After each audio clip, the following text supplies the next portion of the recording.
ತಮ್ಮ college life ಅದು ಪುತ್ತೂರಿನಲ್ಲಿ ತಾವು ಕಳೆದಂಥದ್ದು, ವಿವೇಕಾನಂದ ಕಾಲೇಜಿನಲ್ಲಿ ತಾವು ತಮ್ಮ ಪದವಿಯನ್ನು ಪಡೆದುಕೊಂಡಂಥದ್ದು. ಆ ಸಂದರ್ಭದಲ್ಲಿ ರಾಷ್ಟ್ರೀಯ ಸ್ವಯಂ ಸೇವಕ ಸಂಘದಲ್ಲೂ ಕೂಡ ತಾವು ತುಂಬ ಮುಂಚೂಣಿಯಲ್ಲಿ ಇದ್ದಂಥವರು. ತಮ್ಮ ನಾಯಕತ್ವ, ತಮ್ಮ ಒಂದು ಡೇರ್ ಡೆವಿಲ್ ನಾಯಕತ್ವ ಅಂತಲೇ ಹೇಳ್ಬೋದು. ತಮಗೆ ಅದಕ್ಕೆ ದೊಡ್ಡ ರೀತಿಯಾದಂಥ ಪ್ರೇರಣೆ ರಾಷ್ಟ್ರೀಯ ಸ್ವಯಂ ಸೇವಕ ಸಂಘ ಕೊಟ್ಟಿರುವಂಥದ್ದು. ಮತ್ತು ಇವತ್ತು ಕೂಡ ತಮ್ಮ ಸ್ಟಫ್ನೆಸ್ಸಿಗೆ, ಯಾಕೆಂದರೆ ಕುರಿಯ ಶಾಸ್ತ್ರಿಗಳು ಅಂದರೆ ಅವರು ಶಿಸ್ತು ಮತ್ತು ಟಫ್ನೆಸ್ ಅಂತ, ಅದಕ್ಕೆ ರಾಷ್ಟ್ರೀಯ ಸ್ವಯಂ ಸೇವಕ ಸಂಘದ ಸಂಸ್ಕಾರ ಕಾರಣ ಅಂತ ತಾವು ಹೇಳಿದ್ದನ್ನು ಕೇಳಿದ್ದೇನೆ ನಾನು. ಆ ದಿನಗಳು, ಕಾಲೇಜಿನ ದಿನಗಳು ಶಾಸ್ತ್ರಿಗಳದ್ದು ಹೇಗಿತ್ತು ಅಂತ? ನಾನು first year second year degree ಮಾಡಿದ್ದೆಲ್ಲ SES ಕಾಲೇಜಲ್ಲಿ. ಈಗಲೂ ಆ ಕಾಲೇಜ್ ಹಾಗೆ, ಆಗಲೂ ಹಾಗೆ ಇತ್ತದು. ಅಂದರೆ ದಕ್ಷಿಣ ಕರ್ನಾಟಕ ಜಿಲ್ಲೆಯಲ್ಲಿ ಆಗ ಉಡುಪಿ ಜಿಲ್ಲೆಯನ್ನು ಸೇರಿಸಿ ಅಂಥ ಕಾಲೇಜ್ ಇಲ್ಲ. ಕ್ರಿಶ್ಚಿಯನ್ ಇನ್ಸ್ಟಿಟ್ಯೂಷನ್ ಅಂತಲ್ಲ, ಯಾವಾಗಲೂ ಶಿಸ್ತುಬದ್ಧವಾಗಿ ಇರ್ತದೆ. ಅವರು ಅಷ್ಟು ಸ್ಟ್ರಿಕ್ಟ್ ಕೇಳ್ಕೊಳ್ತಾರೆ ಪ್ರಾರಂಭದಿಂದಲೇ. ಹಾಸ್ಟೆಲಲ್ಲಿ ಇದ್ದದ್ದು ನಾನು. ಮತ್ತು ನಿಮಗೆ ನೇರವಾಗಿ ಹೇಳಬೇಕು ಅಂತ ಇಲ್ಲ, ಸ್ವಾಭಾವಿಕವಾಗಿ ಆ ಕಾಲದಲ್ಲಿ ಈ ಲೂಟಿ ಮಾಡೋದು ಅಂತೇಳಿ ನಮ್ಮ ಹಬಿಕ ಭಾಷೆಯಲ್ಲಿ ಹೇಳ್ತಾರಲ್ಲ, ತಂಟೆ ಇಂಥದ್ದೆಲ್ಲ ಮಾಡೋದು ಸ್ವಾಭಾವಿಕ. ನಾವೊಂದು 7-8 ಮಂದಿ ಇದ್ದೆವು, ತುಂಬ ಗಲಾಟೆ ಮಾಡ್ತಿದ್ದೆವು. ಕಾಲೇಜಲ್ಲಿಯೂ ಹಾಗೆ, ಹೊರಗೂ ಹಾಗೆ.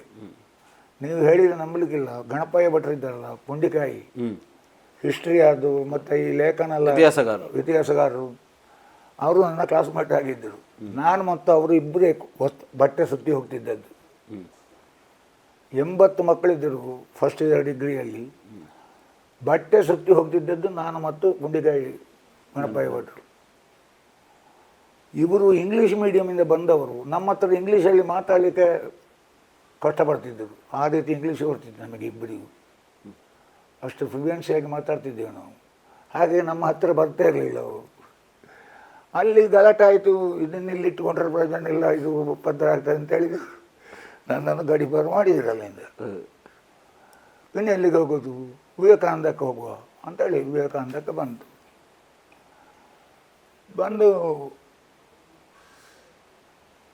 ಏನು ಅಂತ ಹೇಳೋದು, ನಾನು ಕರೆಸ್ಪಾಂಡೆಂಟ್ ಆಗಿದ್ದವ್ರ ಹತ್ರ ಹೇಳಿದೆ, ಈಗ ನನಗೊಂದು ಸೀಟು ಕೊಡಬೇಕು. ನೀನು ಎಲ್ಲಿದ್ದಿ ಮೊದಲು? LOCS ಅಲ್ಲಿ. ಅಲ್ಲಿದ್ದವ ಇಲ್ಲಿ ಯಾಕೆ ಬಂದದ್ದು? ಮತ್ತು ನನಗೆ ಹೇಳೋದು ಪರಿಸ್ಥಿತಿ ಗೊತ್ತಿಲ್ಲಲ್ಲ. ನಾನು ಹೇಳಿದೆ, ನೀನು LOCS ಕಾಲೇಜೆಲ್ಲ ಇಷ್ಟು ಮಾಡಿದವ, ಇಲ್ಲಿ ನೀನು ಇಡ್ಲಿಕ್ಕಿಲ್ಲ ಮಾರಾಯ, ನಿನಗೆ ಸೀಟಿಲ್ಲ, ಹೋಗು ನೀನು ಅಂತೇಳಿ ಕಳಿಸಿರು. ನನ್ನ ಅದೃಷ್ಟ ಅಂತ ಹೇಳಬೇಕಷ್ಟೇ. ಜನಾರ್ದನ ಭಟ್ರು ಅಂತ ಇದ್ದಾರಲ್ಲ, ಗೊತ್ತುಂಟ ನಿಮಗೆ ಜನಾರ್ದನ ಭಟ್ರು? ಜನಾರ್ದನ ಭಟ್ರು ಮತ್ತು ಅತ್ತಿಗೆಜೆಯವರು ಇದಕ್ಕೆ ಹಿಸ್ಟ್ರಿ, ಎಕನಾಮಿಕ್ಸ್, ಪೊಲಿಟಿಕ್ಸಿನ ಈ ಡಿಪಾರ್ಟ್ಮೆಂಟ್ BN ಅಂತ ಆರ್ಟ್ಸ್ ತಗೊಂಡು ಆರ್ಟ್ಸಿನ ಕಂಟ್ರೋಲರ್ ಅವರಾಗಿದ್ದರು ಇಬ್ಬರು, ಸೆಲೆಕ್ಷನ್ ಇದರದ್ದು. ನನ್ನ ಒಂದು ದೈವ ಅನುಗ್ರಹ ನನಗೆ ಅದು. ನಾನು ಜನಾರ್ದನ ಭಟ್ರಲ್ಲಿಗೆ ಬಂದೆ. ನನ್ನನ್ನು ಕರ್ಕೊಂಡು ಹೋದವನು ನನ್ನೊಟ್ಟಿಗೆ ಇದ್ದ. ಯಾರು ಕುರಿಯೋದನು ಅಂತ ಈಗ ಅಲ್ಲಿ ಯಾವತ್ತಿಲ್ಲ ಹೇಳಿದರು, ಅಪ್ಪ ಎಲ್ಲಿ ಕರ್ತದೆ ಇಲ್ಲಿ ಮೊದಲು LOCS ಮತ್ತೆ ಇಲ್ಲಿಗೆ ಬಂದಂತಾಗೆ ಅಂತ ಕೇಳಿದರು. ಯಾರು? ಅರ್ತಿಗಜಿಯವರು. ಇಲ್ಲ, ಅವರು ಕಳಿಸಿದ್ದು ನನ್ನನ್ನು ಅಂತ ಹೇಳಿದ್ದು. ನಾನು ಬಂದದ್ದೆಲ್ಲ ಗೊತ್ತಾಯ್ತು ಅವರಿಗೆ. ಇಲ್ಲೆಲ್ಲ ಜಾಗ್ರತೆಯಲ್ಲಿ ಇರಬೇಕು ಅವಳಿಗೆ ನನ್ನನ್ನು ಪಾಸ್ ಮಾಡಿದರು, ಆಡಿತ್ತು ಅಂತೇಳಿ. ಹಾಗಿದ್ದೆ. ಆಗ ಏನು ಇತ್ತಂದರೆ ಅದನ್ನು ನಾನು ಹೇಳ್ತೇನೆ. ಈಗ ಏನು ಸಂಘರ್ಷ ಆಗ್ತದೆ BJP ಕಾಂಗ್ರೆಸ್ ಅಂತೇಳಿ, ಹೀಗೆ ಇದ್ದದ್ದಲ್ಲ ಆಗ. ಈಗ ಉಂಟಲ್ಲ ಜನಸಂಘ ಅಥವಾ RSS ಮತ್ತು ಕಾಂಗ್ರೆಸ್ ಅಂತೇಳಿ, ಅದು ಸ್ಥಿತಿ ಎಷ್ಟು ಕಷ್ಟ ಇತ್ತಂದರೆ, ಒಬ್ಬನೇ ಉಂಟಲ್ಲ ನಮ್ಮ ಹಳೆ ಈಗಳಲ್ಲೇ ಬಸ್ ಸ್ಟ್ಯಾಂಡ್ ಉಂಟು, ಅದು ದಾಟಿ ಹೋಗುವಾಗಿಲ್ಲ. ಅತ್ಲಾಗಿ ಹೋದರೆ ಬೀಳ್ತಿತ್ತೆ ಪೆಟ್ಟು BJPಯವರು, ಜನಸಂಘದವರು. ಅವರು ಹಾಗೆ ಅದು ದಾಟಿ ಇತ್ತಲೇ ಬರ್ತಾರೆ, ಅವರಿಗೆ ಬೀಳ್ತಿತ್ತು ಹೊಡೆತ. ಅಂಥ ಗ್ಯಾಂಗ್ ಫೈಟ್ ಇತ್ತು ಅಂತ ಹೇಳಿ ಪುತ್ತೂರಿನಲ್ಲಿ. ನಮ್ಮೊಳಗೆ ಶೆಟ್ರುಗಳು, ಭಟ್ರುಗಳು, ಮತ್ತೊಂದು ಜಾತಿ ಇಲ್ಲ. ಒಂದು ಬದಿಯಲ್ಲಿ ಜನಸಂಘದವರು, ಒಂದು ಬದಿಯಲ್ಲಿ ಕಾಂಗ್ರೆಸ್ಸಿನವರು. ನಿತ್ಯ ಆಗ್ತಿತ್ತು. ಆಗಿನ ಕಾಲ ಉಂಟಲ್ಲ, ಅದು ಭಯಂಕರ ಡೇಂಜರ್ ಕಾಲ. ತುಂಬ ಆಗಿದೆ. ಒಂದು ಘಟನೆ ಯಾವುದಾದ್ರು ನೆನಪಾಗೋದಿದ್ರೆ ಅಂದರೆ ಅದು ಏನಾಯ್ತಂದರೆ, ಒಮ್ಮೆ ಸ್ಕೂಲ್ ಡೇಲೆಲ್ಲ ನಮ್ಮವ್ರದ್ದು ಹೆಚ್ಚು ಪಾತ್ರಗಳಿತ್ತು. ಆ ದಿವಸ ನಮಗೆ ಬೇರೆ ಕಡೆಯಿಂದ ಜನ ತಂದು ಹೊಡಿತಾರೆ ಅಂತೇಳಿ ಆಯಿತು. ನಾನು ಅತ್ತಿಗೆ ಜವರತ್ತೆ ಮತ್ತು ಜನದರ ಭಟ್ರ ಹತ್ರ ಹೇಳಿದೆ, ಇಲ್ಲಪ್ಪ ಹಂಗೆಲ್ಲ ಆಗ ಅಂತ ಹೇಳಿದರು. ನಮಗೆ ಬೀಳ್ತದೆ ಅಂತಲೇ ಆಯಿತು. ಓಕೆ. ರಾತ್ರಿ ಹೊಡಿತಾರೆ ಅಂತೇಳಿ ಖಾಲಿ ಅವರೇ ಆದರೆ ನಾವು ಫೇಸ್ ಮಾಡೋದು, ಹೊರಗಿಂದಲೂ ಬರ್ತದೆ ಅಂತಾದರೆ ಹಾಗೆ ಏನು ಮಾಡೋದು ಅಂತೇಳಿ ಕಾಸರಗೋಡಿಗೆ ಫೋನ್ ಮಾಡಿದೆ ನಾನು. ಕಾಸರಗೋಡಲ್ಲಿ ಉಜಿರೆ ಈಶ್ವರ ಭಟ್ರು ಜನಸಂಘದ ಆಗ ಭಾರಿ ಲೀಡರ್ ಆಗಿದ್ದರು ಅವರು. ಖಂಡಿತ. ಅದು ಒರಿಜಿನಲ್ ಕಮ್ಯುನಿಸ್ಟ್ ಮೈಂಡ್. ಆಮೇಲೆ ಜನಸಂಘಕ್ಕೆ ಕನ್ವರ್ಟ್ ಆದವರು.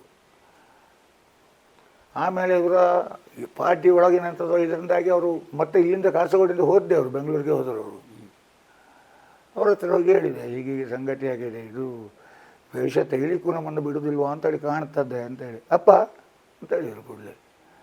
ಕೂಡಲೇ ಹೇಳಿದರು, ಯಾರಿಗೋ ಒಂದು ಕರೆದು ಹೇಳಿದರು, ಹೀಗೀಗೆ ಹೋಗಿ ನೀವು ದುಡ್ಡೆಲ್ಲ ನಾನು ಕೊಡ್ತೇನೆ ಅಂತೇಳಿ.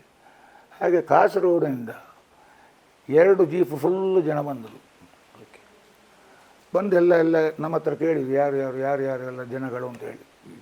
ಅವರ ಹಿಂಬದಿಯಲ್ಲೇ ನಿಂತ್ಕೊಂಡ್ರು ಅವರು. ಏನು ತೊಂದರೆ ಆಗಲಿಲ್ಲ. ಆಗಲಿಕ್ಕೆ ಅಂದರೆ ಅದು ಸುಮ್ಮನೆ ಹೀಗೆ ಪುಕಾರ ಎಬ್ಬಿಸಿದ್ದೆ ಅಲ್ಲದೆ ಆ ರೀತಿ ಏನೂ ಆಗಲೂ ಇಲ್ಲ ಅವರಿಗೆ. ಇದಾಗಲಿ ಆದರೆ ಟೆನ್ಷನ್ ಇತ್ತು ನಮಗೆ ಮಾತ್ರ, ತುಂಬ ಆಗುವ ಚಾನ್ಸ್ ಉಂಟು ಅಂತೇಳಿ ಹೀಗೆ ಇತ್ತು, ಏನು ಆಗಲಿಲ್ಲ. ಆ ಕಾಲಘಟ್ಟದಲ್ಲಿ ಒಂದಷ್ಟು ಜನ ಪುತ್ತೂರಿನಲ್ಲಿ ಆ ಸಂದರ್ಭದಲ್ಲಿ ಇದ್ದದ್ದೊಂದು ಹೇಳಿ ಯಾರನ್ನು ನೆನಪಿಸಿಕೊಡ್ಲಿಕ್ಕೆ ಇಚ್ಛೆ ಪಡ್ತೀರಾ? ತುಂಬ ಜನರ ನೆನಪುಂಟು. ಒಂದು ಹೇರೂರಿನವರು ಶಂಕರಾಳವರು ಅಂತ ಇದ್ದರು. ಸುಂದರರಾಮ ಶೆಟ್ಟರ ಹೆಂಡತಿಯ ತವರು ಮನೆ ಅದು ಹೇರೂರು ಅಂದರೆ. ವಿಜಯ ಬ್ಯಾಂಕಲ್ಲಿ ಮ್ಯಾನೇಜರ್ ಆಗಿದ್ದಾರಲ್ಲ, ಹಾಗಾಗಿ ಶಂಕರಾಳವರು ಎಂಥದ್ದು ಹೇಳಿದ್ರು ಅಲ್ಲಿ ನಡೀತಿತ್ತಾಗ. ಅವರ ತಮ್ಮ ಭಾಸ್ಕರ ಆಳ್ವ ಅಂತ ಒಬ್ಬರು ಇದ್ದರು. ಅವರು ಅದ್ಭುತ. ಅವ್ರಿಗೆ ಇದ್ದದ್ದು ಗಿಡ್ಡ ಅಂದರು. ಅವರ ಸಿಪ್ಪೆ ಜೀವ ಹೋದರೂ ಅವರು ಬಿಡುವಂಥವ್ರಲ್ಲ, ಅಷ್ಟು ಹಠ ಇತ್ತು ಅವರಿಗೆ. ಒಂದು ಓ ಶಾಂಬತ್ ಅಂತೇಳಿ, ಈಗ ಮೈಸೂರಲ್ಲಿ ಬಹುದೊಡ್ಡ ವಕೀಲರಾಗಿದ್ದಾರೆ ಅವರು. ಅವರೊಬ್ಬರೇ ಹೋಗ್ತಿದ್ದರು. ಇವತ್ತು ನಾವು ಜನ ಮಾಡಿ ಹೋದರೆ ನಾಳೆ ಯಾರನ್ನು ಜನ ತರೋದುಂಟು ಈ ಪ್ರಶ್ನೆ ಹಾಕ್ತಿದ್ದರು ಅವರು. ನಾಳೆ ನನಗೆ ಹೋಗಬೇಕು ಅಂತ ಜನ ಯಾರು? ನಾಳೆ ಆದರೂ ನಾನೇ ಹೋಗ್ಬಿಡ್ಬೋ, ಅವರು ಮಾಡ್ತಾರಂತ ನನಗೆ ಮಾಡಲಿ, ಹಾಗೆ ಹೇಳ್ತಿದ್ದರು ಅಂತೇಳಿ. ಆ ಥರದ ವಾತಾವರಣ ಆ ಕಡೆಯಿಂದ ಹೌದು. ಆ ಕಡೆಯಿಂದ ನೋಡಿ, ಈ ವಿನಯ್ ಕುಮಾರ್ ಸೊರಕೆ ಇದ್ದಾರಲ್ಲ, ಇವರ ಅಣ್ಣನ ಅಂತೇಳಿ ಬಹುಶಃ ಹಾಗೆ ಹೇಳ್ತಿದ್ದರು. ಆಗ ನನಗೆ ಸರಿಯಾಗಿ ಗೊತ್ತಿಲ್ಲ. ಅಶೋಕ ಸೊರಕೆ ಅಂತೇಳಿ ಒಬ್ಬರು ಇದ್ದರು. ಮುತ್ತಪ್ಪರೆಯವರು ಅದೇ ಸೊರಕೆ ಅಶೋಕ್ ಅಂತೇಳಿ ಎಲ್ಲ ಇದ್ದು ಜನಗಳು ಅದರಲ್ಲಿ ಇದ್ದು, ನಮ್ಮದಲ್ಲಿ ಇದ್ದು. ಆಗ ಜಾತಿವಾರ ಇದೆಲ್ಲ ಪಕ್ಷ ಇದ್ದದ್ದು. ಜನಸಂಘ, ಕಾಂಗ್ರೆಸ್ ಇಷ್ಟೇ. ಆಗ ನಡೆದಂಥ ಒಂದು ದೊಡ್ಡ ಪ್ರತಿಭಟನೆಗಳು ಆ ಥರದಲ್ಲಿ ಏನಾದರೂ ಆಗಿದೆಯಪ್ಪ, ತುಂಬ ಪ್ರತಿಭಟನೆಗಳಾಗಿದೆ. ಅದು ಮತ್ತು ಅವ್ರಿಗೆ ಪೊಲೀಸಿನವ್ರಿಗೆ ಗೊತ್ತಿತ್ತಲ್ಲ, ಇಂಥಲ್ಲಿ ಗಲಾಟೆ ಆಗೋ ಜಾಗ ಅವರಿಗೆ ಸರಿಯಾಗಿ ಗೊತ್ತಿತ್ತು ಎಲ್ಲಿ ಆಗೋದು ಅಂತೇಳಿ. ಅಲ್ಲಿ ಮೊದಲೇ ಅವರು ಸೆಕ್ಯೂರಿಟಿ ಇದ್ದವರು ಬಂದು ನಿಲ್ತಿದ್ದರು, ಏನು ಮುಂದೆ ಹೋಗ್ಲಿಕ್ಕೆ ಬಿಡ್ತಿರ್ಲಿಲ್ಲ. ಹಾಗೆ ಇತ್ತು.